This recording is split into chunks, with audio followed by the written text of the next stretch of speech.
Hi Jesse, it's Fancy, and I do think it has improved over critique.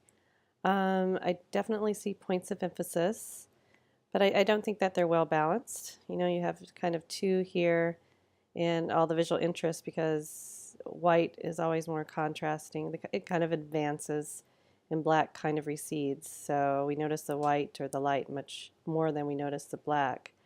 So we notice these right away and they're up toward the top of the composition, and then we have this little one at the bottom. So it's in that regards, it's with that regards, it's not well balanced. You know, so shifting these around, maybe you move this one down a bit, and maybe it takes up more room. So maybe it's a larger point of emphasis, balanced by two smaller points of emphasis on the left side, and then moving this down would help. Also make sure that these do not line up perfectly vertically because right now they're both shoved into the upper left corner and then another shoved into the lower right corner. So that, and in fact, I might see how this one is smaller. I might make this one smaller and this one larger.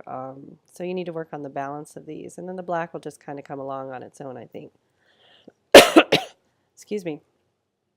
So the gradation is working well. You do have nice gradations for sure. But gradating across pathways, I'm not quite sure I see it. If you want to gradate across pathways, you need at least three steps, you know, that represent your value scale. Light, your middle gray, and dark.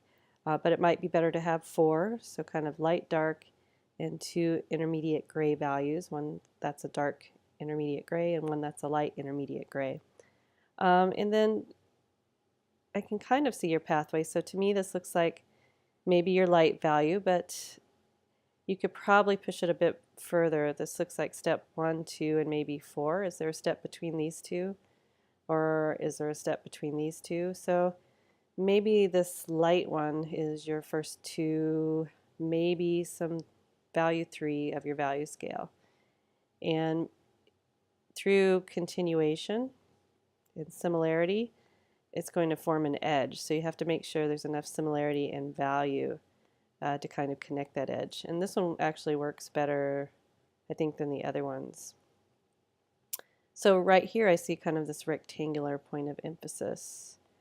And then the next pathway I see is this wide, and it's this one here. This edge is really kind of disappearing for me sometimes, so I kind of squint my eyes, I see it better. So the next one is this one.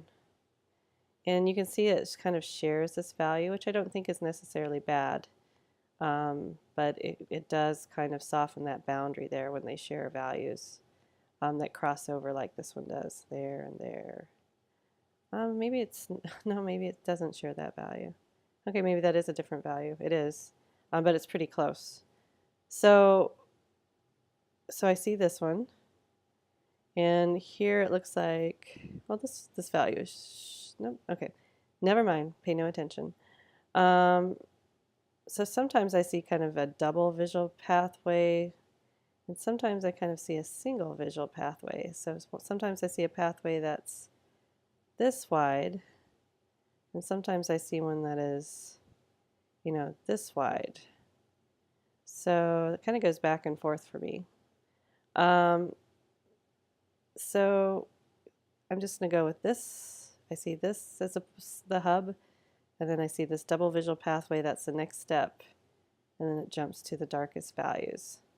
So I think if you're working with point of emphasis and it's gradating across paths, you need to work a little bit more on maybe limiting the values within each step. So once you get these balanced, so we're going to make this one, this is the big one, and you might move it down so it's more in this area. That means this black one will also be situated further down, and you'll have more dark up here. And then you might make this one the smaller one and this one the bigger one, and make sure that they're not aligned vertically. So once you get your pathway gradation worked out and your positioning and balance worked out and they're gradating nicely, then maybe you feel like you need to add one more secondary strategy to add visual interest. So maybe it's interpenetration. So if these are largely limited to the first couple of values in your value scale, then it would be easy to kind of insert visual interest through interpenetration. Perhaps, it could be a darker value kind of attached to the edge or the boundary um, of the pathway. So, and you could introduce something, because this is a pretty unique shape. There's lots of unique shapes that you could make with this module to create an interesting, visually interesting interpenetration. So you're almost there. Keep going.